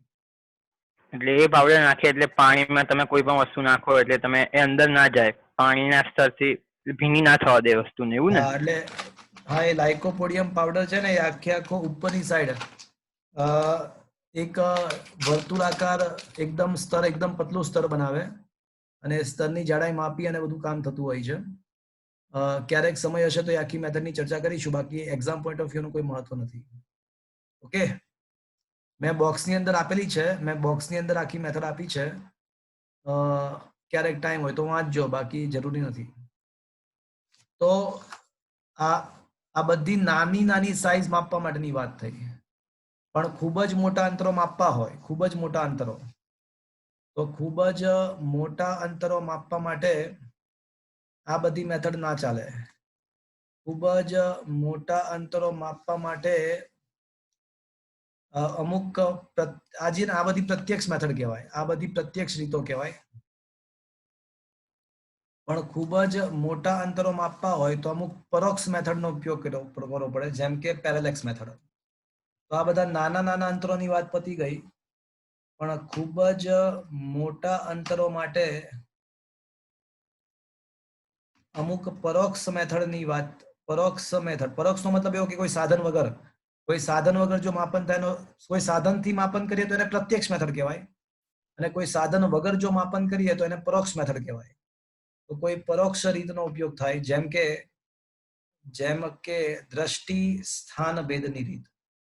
તો મિત્રો આજે આપણે દ્રષ્ટિ સ્થાન ભેદની રીત ભણીશું પણ ખરા. દ્રષ્ટિ સ્થાન ભેદની રીત ભણીશું પણ ખરા મિત્રો. અને એ દ્રષ્ટિ સ્થાન ભેદની રીત વડે આપણે પૃથ્વીથી કોઈ ગ્રહનું અંતર પણ માપીશું. તો મિત્રો 8 MCQ થયા. આનો સ્ક્રીનશોટ તમને મોકલાવી આપીશ. તો મિત્રો આ અલગ અલગ મિત્રો આજનો ટોપિક અત્યારે માપન ચાલી રહ્યું છે. તો સૌથી પહેલા અલગ અલગ પ્રકારના અંતરો કયા કયા સાધનથી મપાય એની વાત અત્યારે ચાલી રહી છે. તો વ્યવહારમાં આપણે મીટર પટ્ટીનો યુઝ કરીએ તો એના વડે કેટલા અંતરો મપાય એની વાત કરી. પછી એનાથી નાના અંતરો કરતા ગયા અને સાધનના નામ શોધતા ગયા. તો છેલ્લે ખબર પડી કે અણુ પરમાણુઓની સાઈઝ માપવા માટે કયું સાધન વપરાય? તો સ્કેનિંગ અને ટનલિંગ માઇક્રોસ્કોપ. કયા સાધન વડે અણુ પરમાણુને આપણે રિઝોલ્વ છૂટા પાડી શકીએ છીએ, દેખી શકીએ છીએ? તો કે ભાઈ ઇલેક્ટ્રોન માઇક્રોસ્કોપ. તમને એવું પૂછાય કે ઓપ્ટિકલ માઇક્રોસ્કોપ વડે કેટલા અંતરો માપી શકાય? તો કે ભાઈ દશ્ય પ્રકાશની લંબાઈ એટલે કે 10⁻7 મીટર આસપાસ માપી શકાય. તો આવા ઘણા બધા MCQ તૈયાર થયા. તો શું મિત્રો આ સમજમાં આવ્યો તમને આ ટોપિક? સમજ કરતા ઇન્ફોર્મેશન માહિતી છે, તો આ માહિતી ખબર પડી મિત્રો? હા સર. ઓકે, તો દ્રષ્ટિ સ્થાન ભેદની જે રીત છે ને એ ખૂબ જ મહત્વની છે. એ સ્કૂલમાં સામાન્યતઃ પૂછાતી હોય છે. તો મેં તમને ક્વેશ્ચન નંબર 7 સમજાવી દીધો. અલગ અલગ વાત એના કરતા વધારે સમજાવ્યું, અને પ્રત્યક્ષ મેથડ અને પરોક્ષ રીત કોને કહેવાય એ પણ સમજાવ્યું. તો ક્વેશ્ચન નંબર 7 ની અંદર પ્રત્યક્ષ અને પરોક્ષ મેથડ શું છે એ પણ સમજાયું. હવે દ્રષ્ટિ સ્થાન ભેદની રીત સમજતા પહેલા દ્રષ્ટિ સ્થાન ભેદ કોને કહેવાય એ પહેલા સમજી લઈએ, અને પછી આપણે દ્રષ્ટિ સ્થાન ભેદની રીત સમજીએ. પહેલા દ્રષ્ટિ સ્થાન ભેદ કોને કહેવાય પહેલા એ સમજીએ, અને પછી દ્રષ્ટિ સ્થાન ભેદની રીત સમજીએ. ચલો મિત્રો, તમારી પાસે બોલપેન કે પેન્સિલ હશે, ના હોય તો કોઈ જગ્યાથી કલેક્ટ કરો. ચલો સૌથી પહેલા હું તમને દ્રષ્ટિ સ્થાન ભેદ કોને કહેવાય એ સમજાવું છું. તો એક પેન કે પેન્સિલ તમારા હાથમાં રાખો. ચલો તમે એક પેન કે પેન્સિલ તમારા હાથમાં રાખો. લીધી? હા સર. ઓકે, હવે મારી સામે દેખો બધા. Look at me everybody please. તો હવે છે ને તમે પેનને આ રીતે તમારી સામે રાખો. આમ મેં જે રીતે પેન રાખી છે પેન સામે રાખો, અને તમારી સામેની સાઈડ તમને તમારો મોબાઈલ દેખાતો હશે, હા કે ના? આમ રાખો, અને હવે એક આંખ બંધ કરી લો. બંધ કરી? હા કે ના? એક આંખે પેનનું અવલોકન કર્યો. એક આંખ વડે પેનનું અવલોકન કર્યું. હવે પછી બીજી આંખ બંધ કરો અને પહેલી આંખ ખોલી નાખો અને પાછું અવલોકન કરો. તો તમને શું ફિલિંગ આવે છે? સ્થાન બદલાય કરે. તો કમબખત ગદ્દારી થઈ ગઈ આપણી યારે. શું આપણે ખરેખર પેનનું સ્થાન બદલાઈએ છીએ? ના, તો પણ આપણને એવું ફિલિંગ આવે છે કે પેન પોતાનું સ્થાન જાણે કે બદલી નાખે છે. આપણે શું ખરેખર આપણે પેનનું સ્થાન બદલાઈએ છીએ? ના, પેન તો ત્યાંનો ત્યાં જ છે. હેલો, પેન તો ત્યાંનું ત્યાં જ છે, પણ આપણને એવું ફીલ થાય છે કે પેન પોતાનું સ્થાન બદલે છે. શું મારો અવાજ સંભળાય છે મિત્રો? હા સર. ઓકે ઓકે, તો મિત્રો આ રીતે અલગ અલગ આંખ વડે પેનનું અવલોકન કરવામાં આવે. જાનવી, અવાજ આવે છે મારો હવે? જાનવી, હા સર, કપાઈને આવે છે. હવે આવે છે? હા, હવે આવ્યો. ઓકે, તો આપણે અલગ અલગ આંખ વડે એક જ વસ્તુ ત્યાંની ત્યાં જ પડેલી છે, છતાં પણ જો એનું અવલોકન કરીએ તો આપણને શું ફિલિંગ આવે છે? એ પોતાનું સ્થાન, વસ્તુ પોતાનું સ્થાન બદલતું હોય એવું આપણને લાગે છે. તો આ ઘટનાને જ દ્રષ્ટિ સ્થાન ભેદ કહેવાય. એટલે બે અલગ અલગ આંખ વડે એક જ વસ્તુને દેખવામાં આવે તો એ પોતાનું સ્થાન બદલી નાખે છે એવું લાગે છે. આ ઘટનાને દ્રષ્ટિ સ્થાન ભેદ કહેવાય. તો હવે મિત્રો આપણે દ્રષ્ટિ સ્થાન ભેદની રીત નો અભ્યાસ કરવાનો છે. તો it is a very important topic. પૂછાયા કરે છે એક્ઝામમાં. આ ક્વેશ્ચન એક્ઝામમાં પૂછાયા કરે છે. તો ક્વેશ્ચન એવો છે કે પૃથ્વીથી અન્ય ગ્રહનું માપન કરવાની દ્રષ્ટિ સ્થાન ભેદની રીત સમજાવો. પૃથ્વીથી ગ્રહના અંતર માપવા માટેની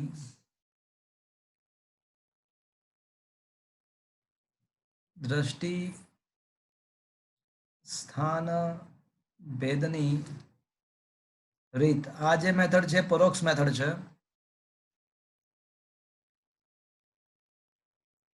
સમજાવો, આવો ક્વેશ્ચન છે.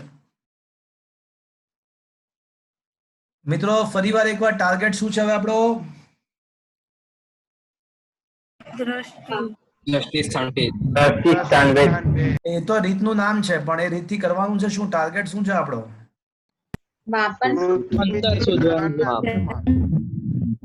આપણે પૃથ્વીથી કોઈ ગ્રહનું અંતર શોધવાનું છે. તો શું એવું કોઈ ફૂટપટ્ટી બનાવાય કે જે પૃથ્વીથી ગ્રહ સુધી જતી હોય એવું ફૂટપટ્ટી બનાવી શકે? પોસિબલ છે? ના, એવું તો શક્ય જ નથી ને. એટલે જ તો આ મેથડને પરોક્ષ મેથડ કહેવાય.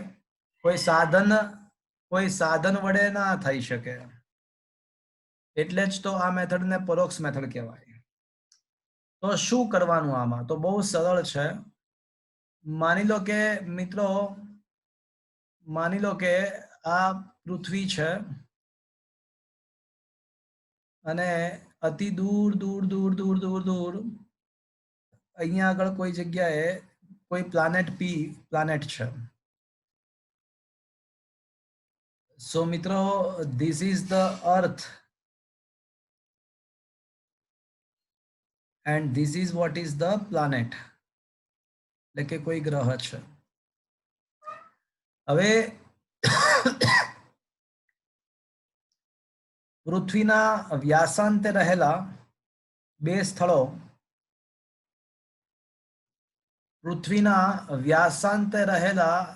સ્થળો છે એ અને બી. એ ફોર અમેરિકા અને બી ફોર ભારત.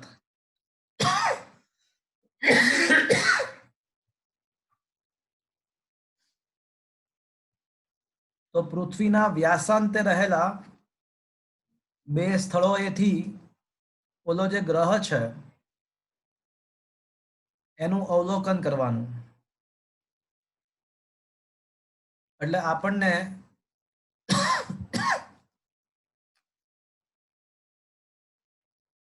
આપણને બે અવલોકન દિશાઓ મળશે.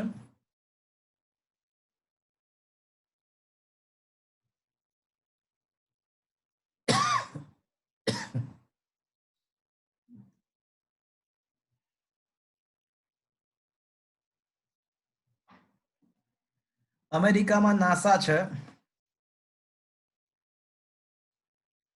અને ભારતમાં ઈસરો છે. તો એકવાર નાસાએથી ટેલિસ્કોપ વડે નાસામાંથી ટેલિસ્કોપ વડે આ ગ્રહનું પ્લાનેટનું અવલોકન કરવાનું અને પછી ઈસરોમાંથી અવલોકન કરવાનું. તો હવે નાસા અને ઈસરોના સાયન્ટિસ્ટો એકબીજાની સાથે ડિસ્કશન કરશે, ટેલિફોનિક ચર્ચા કરશે. તો એ લોકોને ચર્ચા દરમિયાન ટેલિસ્કોપની ગોઠવણ પરથી બંને જગ્યાએના ટેલિસ્કોપની ગોઠવણ પરથી આ ખૂણો મળી જશે. ટેલિસ્કોપ આધુનિક ટેલિસ્કોપની અંદર એવી ગોઠવણ કરેલી હોય કે આ ખૂણો મેળવી શકાય. આ જે ખૂણો છે એને દ્રષ્ટિ સ્થાન ભેદ કોણ કહેવાય. એટલે આ રીતે પૃથ્વીના બે અલગ અલગ સ્થળોએથી આ ગ્રહનું અવલોકન કરીએ તો આપણને બે અવલોકન દિશાઓ મળે અને એ અવલોકન દિશાઓ વચ્ચેનો ખૂણો પણ આપણને મળી જાય. આપણને એટલે સાયન્ટિસ્ટોને. હવે મિત્રો તમે વિચાર કરો, ખૂણો ઇઝ ઇક્વલ્સ ટુ અહીંયા આગળ પરિકર રાખો, અહીંયા પી પાસે પરિકર રાખો અને આમ વર્તુળાકાર ચાપ બનાવવાનો પ્રયત્ન કરો. આ પી પાસે પરિકર રાખી અને વિચાર કરો તમે હવે એક વર્તુળાકાર ચાપ બનાવશો તો કંઈક આ રીતની આમ વર્તુળ પી ની આસપાસ વર્તુળ બનાવવાનો પ્રયત્ન કરો તો આવું કંઈક આમ વર્તુળ બનશે. Can you imagine the situation?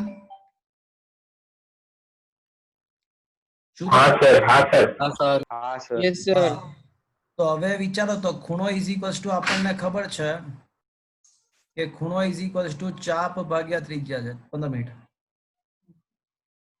તો હવે ખૂણો ઇઝ ઇક્વલ્સ ટુ ચાપ ભાગ્યા ત્રિજ્યા આપણને ખબર છે. ચલો મને વિચારીને કહો મિત્રો કે આ ખૂણો તો આપણા માટે થીટા છે, ચાપ તરીકે શું આવશે? અહીંયા આગળ પરિકર રાખ્યું પી પાસે એપી. તો ચાપ તરીકે એબી આવે ભાઈ, એપી ના આવેલા. અહીંયા જો અહીંયા પરિકર રાખો તો આ ચાપ બનશે ને એબી. આ ખૂણા માટેની ચાપ જો અહીંયા દેખાય છે, એબી પર દેખાય છે. Is that clear? ત્રિજ્યા તરીકે શું આવશે? કાં તો એપી અને કાં તો પીબી, બે માંથી ગમે તે. હવે આ ખૂણો છે ને ખૂબ જ નાનો હોય એટલે આ તમને અંતર અત્યારે તો બહુ નાનું દેખાય છે પણ પૃથ્વીથી ગ્રહનું અંતર તો બહુ જ મોટું હોય. ધારો કે અંતર કેપિટલ ડી છે તો કેપિટલ ડી તો ખૂબ જ મોટું હોય એટલે એનો મતલબ કે આ અંતર ખૂબ જ મોટું હોય ને તો આ જે ચાપ એબી છે ને એના બદલે આપણે ખાલી એબી લખી શકીએ. ક્વેશ્ચન ઇઝ ધેટ કે શું કહેવા શું માંગે છે? સમજાવું તમને. ચલો સમજાવું. સિમ્પલ. પૃથ્વી વાસ્તવમાં પૃથ્વી કેવી છે? પૃથ્વીનો વિચાર કરો. વાસ્તવમાં પૃથ્વી કેવી છે?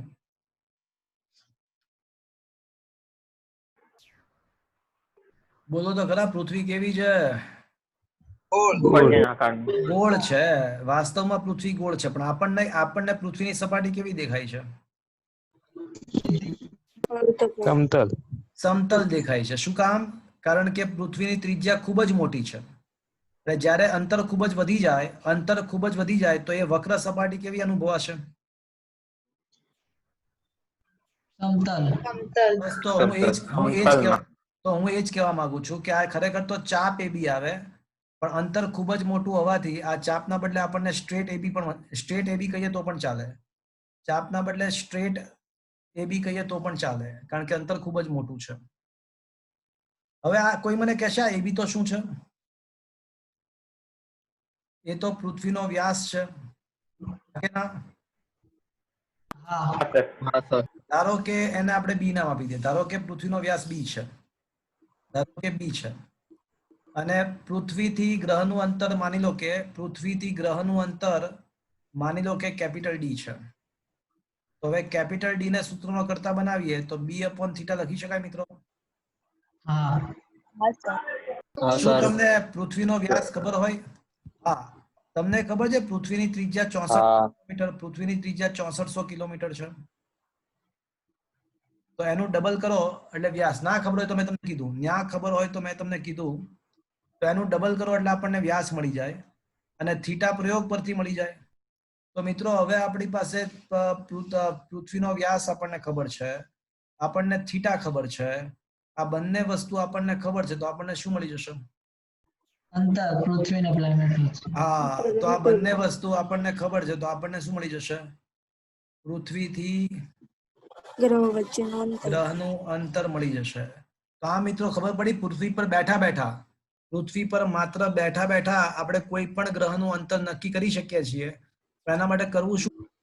પૃથ્વી વ્યાસાંતે રહેલા બે અલગ અલગ સ્થળો પરથી ખાલી અવલોકન કરવું પડે, અને બે અવલોકન દિશાઓ વચ્ચેનો ખૂણો એ લોકોને સાયન્ટિસ્ટોને મળી જાય, પછી ખાલી સૂત્ર વાપરે એટલે આપણને જવાબ આવી જાય.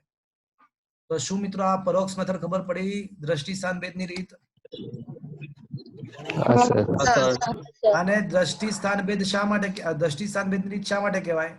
ઓલામાં પણ શું હતું કે બે અલગ અલગ આંખ વડે, યાદ છે, એક જ વસ્તુનો અવલોકન બે અલગ અલગ આંખ વડે કર્યું હતું. તો અહીંયા પણ એ જ છે કે એક જ વસ્તુ, એક જ પ્લાનેટનું અવલોકન બે અલગ અલગ સ્થળોએથી કરવામાં આવે છે. એટલા માટે તો આ મેથડને દ્રષ્ટિ સ્થાન ભેદની રીત છે. સર હા બોલો. સર તો આ રીતથી આપણે જે પેન જોઈએ એ પેન વચ્ચેનું અંતર માપી શકીએ ને? ના, પેનનું એક્ઝામ્પલ તો દ્રષ્ટિ સ્થાન ભેદ શું છે ને એ સમજાવવા માટે છે. હા, એટલે મતલબ સર એ બંને આંખમાંથી ના ના ના અંતર ના ના, સાંભળો મારી વાત. બીજી વાત કે એ અંતર છે ને, પેન તો આપણાથી બહુ નજદીક હોય, એટલે તો ચાપ એ બી બરાબર આપણે ફ્લેટ એ બી એવું ના વિચારી શકીએ અહીંયા પેન માટે. સમજ્યા તમે? પેન માટે ચાપ હા સર. પર ફ્લેટ એ બી, સમતલ એ બી એવું ના વિચારી શકો. સમજ્યા તમે? અને એ તો પેનનું એક્ઝામ્પલ તો દ્રષ્ટિ સ્થાન ભેદ શું છે ને એ તો ખાલી એની ખાલી તમને જાણકારી મળે એના માટે પેનનું એક્ઝામ્પલ છે. એટલે એનો યુઝ અહીંયા આગળ આપણે દ્રષ્ટિ સ્થાન ભેદની રીતનો ઉપયોગ કર્યો. Is it clear? હા સર, ક્લિયર. તો દ્રષ્ટિ સ્થાન ભેદની રીતનું સૂત્ર, આ સૂત્ર યાદ રાખજો. હવે છે ને, હવે આ સૂત્રના આધારિત દાખલાઓ પણ આવવાના છે. હવે એક લાસ્ટ થિયરી હું ચલાવી દઉં, એ પણ 2 માર્ક્સમાં પૂછાઈ શકે એવો ક્વેશ્ચન છે. તો આ 2 માર્ક્સનો ખૂબ જ અગત્યનો ક્વેશ્ચન પતી ગયો. ક્વેશ્ચન એવો હતો કે દ્રષ્ટિ સ્થાન ભેદની રીત સમજાવો. તો આકૃતિની અંદર જો પૃથ્વીના બે વ્યાસાંતરે રહેલા સ્થળોથી ગ્રહનું અવલોકન કરવામાં આવે છે. 9મો ક્વેશ્ચન દેખો. તો લખ્યું છે કે પૃથ્વીનાથી ઘણે દૂર આવેલા ગ્રહનું અવલોકન અંતર ડી નક્કી કરવા માટે દ્રષ્ટિ સ્થાન ભેદનો યુઝ થાય છે. પૃથ્વી પરના બે જુદા જુદા અવલોકન સ્થળો, વેધશાળા, લેબોરેટરી કીધું મેં તમને, ઈસરો અને નાસા, તો બે અલગ અલગ સ્થળો એ અને બી પરથી એક જ સમયે ગ્રહનું અવલોકન કરવામાં આવે છે. આકૃતિમાં જે બતાવ્યું છે, ધારો કે એ અને બી વચ્ચેનું અંતર સ્મોલ બી, જે પૃથ્વીનો વ્યાસ કહી શકીએ આપણે. હવે આ બે અવલોકન દિશાઓ વચ્ચેનો ખૂણો આપણને મળી જશે. એ ખૂણો કઈ રીતે મળશે? તો એ લેબોરેટરીમાં બધા ઈસરો અને નાસાના સાયન્ટિસ્ટો મસલત કરે એટલે ખબર પડી જાય. ગ્રહ ખૂબ જ દૂર છે, એટલે કે આ B/T ખૂબ જ નાનો છે, અને એને કારણે ઓલો ચાપ AB ના બદલે આપણે સીધું AB લઈ શકીએ. અને હવે ખૂણો = ચાપ ભાગ્યા ત્રિજ્યા પરથી D બરાબર B/θ સાબિત થઈ ગયું. તો D બરાબર B/θ, જ્યાં B એટલે પૃથ્વીનો વ્યાસ અને θ એટલે દ્રષ્ટિ સ્થાન ભેદ કોણ. આ બંને વસ્તુ આપણને જ્ઞાત હોય તો આપણને પૃથ્વીથી ગ્રહનું અંતર મળી શકે છે. શું આ સમજ્યા મિત્રો? અને હવે છેલ્લી વાત, માની લો કે મારે કોઈ ગ્રહ, લાસ્ટ થિયરી, આજની છેલ્લી થિયરી મિત્રો. મારો અવાજ આવે છે બરાબર? હા સર. હા સર. ઓકે, આજની લાસ્ટ થિયરી.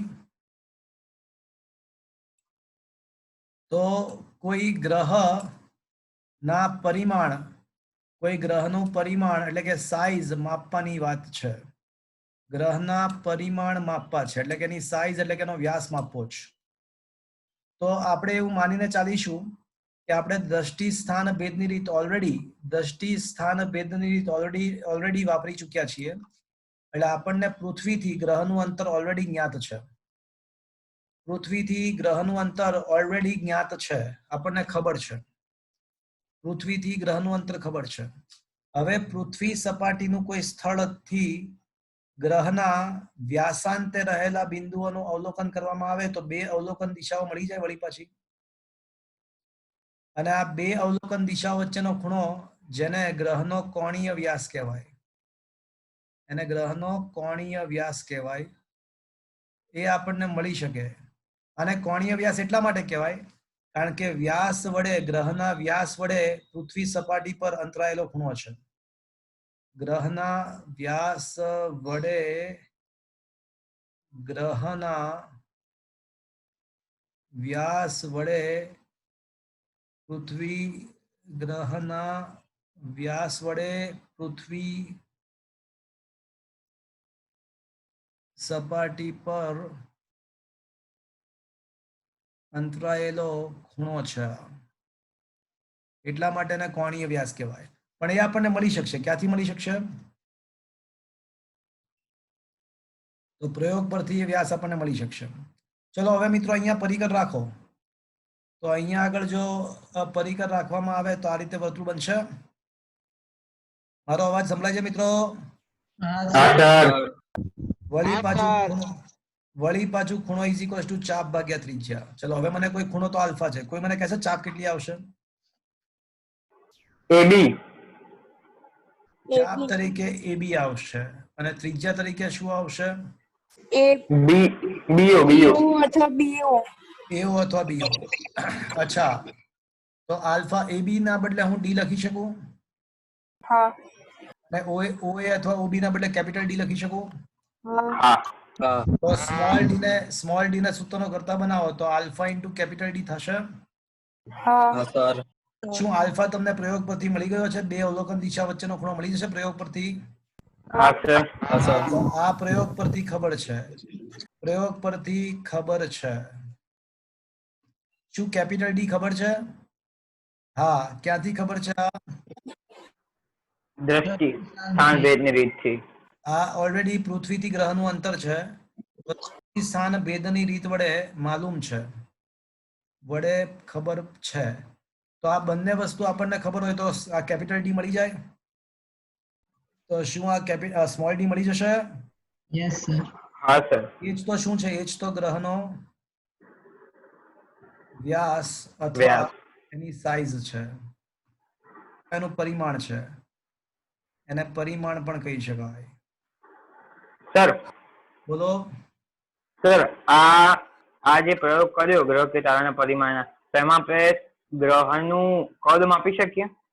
હા, એકવાર પરિમાણ મળી જાય એટલે વ્યાસ પરથી ત્રિજ્યા મળી જાય અને ત્રિજ્યા મળી જાય, વ્યાસનું અડધું કરો એટલે ત્રિજ્યા મળી જાય અને ત્રિજ્યા મળી જાય પછી 4/3 πr³ કરો તો આપણને કદ પણ મળી જશે. સમજ્યા? હા સર. તો ગ્રહનું પરિમાણ એટલે જ તેનું કદ માપવા માટે તો પરિમાણ માપીએ છીએ આપણે. તો વ્યાસનું અડધું કરો એટલે ત્રિજ્યા ને પછી 4/3 πr³ કરો એટલે એનું કદ પણ મળી જાય. શું આ સમજમાં આવી મેથડ? હા સર. આ બંને મેથડ માટે જો મિત્રો બંને મેથડ માટે એક કોમન સૂત્ર, અલગ અલગ સૂત્ર યાદ રાખવાની જરૂર નથી. બંને મેથડ માટે કોમન સૂત્ર ખૂણો ઇઝ ઇક્વલ્સ ટુ ચાપ ભાગ્યા ત્રિજ્યા. ચાપ તરીકે વ્યાસ લેવો અને ત્રિજ્યા તરીકે અંતર લેવું. તો બંને મેથડ માટે જો ખૂણો ઇઝ ઇક્વલ્સ ટુ વ્યાસ ભાગ્યા અંતર, કેપિટલ D અંતર જ છે. અને ઓલામાં પણ શું હતું યાદ છે તમને? ઓલામાં થીટા ઇઝ ઇક્વલ્સ ટુ યાદ છે? આપણે B/D સાબિત કર્યું હતું. એમાં પણ B તરીકે વ્યાસ જ હતો પૃથ્વીનો અને D તરીકે અંતર જ હતું. તો બંનેમાં કોમન સૂત્ર થયું વ્યાસ ભાગ્યા અંતર. એટલે થીટા અને આલ્ફા બદલાણું. હા, ખાલી ખૂણો તો એ તો સિમ્બોલ બદલ્યો છે ને. તો નેક્સ્ટ લેક્ચરમાં આના પર આધારિત દાખલાઓ અને આગળ અંતરના માપનની ચર્ચા આગળ વધારીશું. સમય અને દ્રવ્યમાનના માપનની પણ વાત કરીશું. સર સેકન્ડ અને પછીનો લેક્ચર ક્યારે છે? હવે એક જ મિનિટ કહું. પણ મિત્રો, શું તમને આજનું લેક્ચર સમજમાં આવ્યો? હા સર. ઓકે. તો ગ્રહનો વ્યાસ માપવા માટેની રીત આપણે ભણ્યા. હા સર. હવે લેક્ચરના ટાઈમિંગ, તો તમારા લેક્ચર છે ને મારે લેવા છે સોમ, બુધ અને શુક્ર.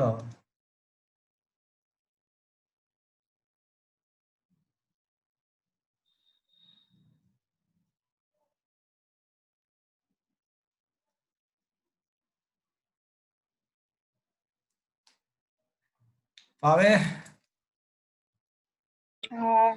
હા સર.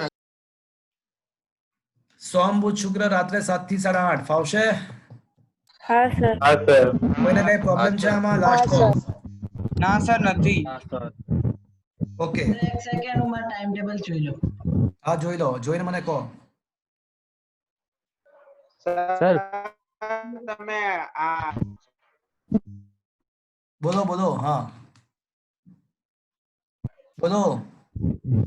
સર તમે આની અંદર આ ચેપ્ટર 2 માં જે આની પહેલા તમે જે બધા દાખલા કરાયા ને એની YouTube ના મોકલજો ને. કયા દાખલાઓ?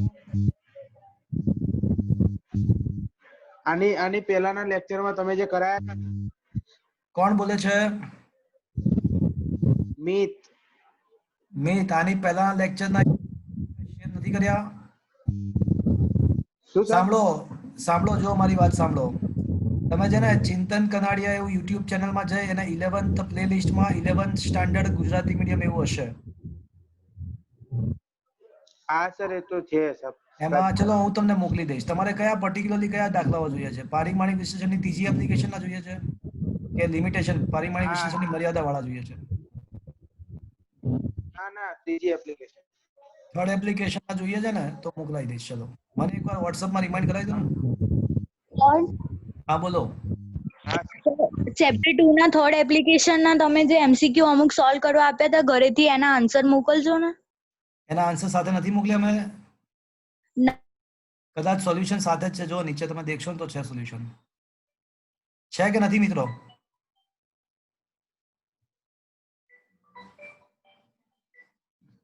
છે?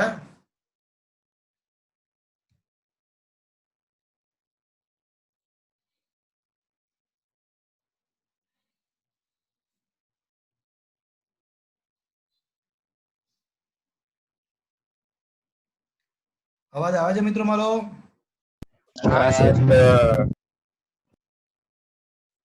હા નથી, એના સોલ્યુશન નથી.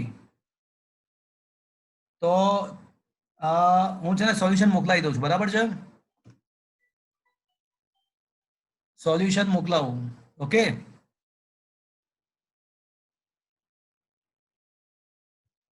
હા સર. શું કહો છો? હોમવર્ક હા એક્ઝામ અને સ્ક્રીનશોટ. હા, હોમવર્ક અને સ્ક્રીનશોટ મોકલાવું. અને 100 માર્ક્સની એક્ઝામ પેપર કાલ સવારે આવશે તમારે. સેકન્ડ સર બોલો બોલો. સર શુક્રવારે 7 વાગે નહીં ફાવે. શું છે શુક્રવારે 7 વાગે? બાયોલોજી નો લેક્ચર હોય છે. કોનો? ચિંતન શાસનનો? નૈનેશ મોદી. ઓકે, શુક્રવારે 7 વાગે હોય છે ને? કેટલા વાગ્યાથી કેટલા વાગ્યા સુધી હોય છે? એવું કઈ નક્કી નથી હોતું પણ હમણાં 2 ટાઈમ થી 7 વાગે રાખે છે. આ શુક્રવારે 7 વાગે લેવાના છે, ખબર છે પાક્કું? ના. તો એક કામ કરજો, સરને ફોન કરી દેજો અને કહેજો કે અમારું શુક્રવારે ચિંતન સરનું લેક્ચર છે, બરાબર? જો સરનું શેડ્યુલ ફિક્સ્ડ ના હોય તો આપણે શું કરી શકીએ? તો હું 5 વાગે રાખું તો કદાચ 5 વાગે પણ રાખી શકે. તમે છે ને સામેથી જાણ કરી દેજો. સામેથી જાણ કરી દેજો કે 7 વાગે ચિંતન કનાડિયા સરનું લેક્ચર છે, તો બીજા કોઈ ટાઈમે ગોઠવે, બરાબર? હજી ગોઠવ્યું નથી ને કશું? ના. બસ, તો ગોઠવ્યું નથી ને તો પછી કઈ વાંધો નહીં. તો પછી તમે સામેથી ઇન્ફોર્મ કરી દેજો. ઓકે? હા.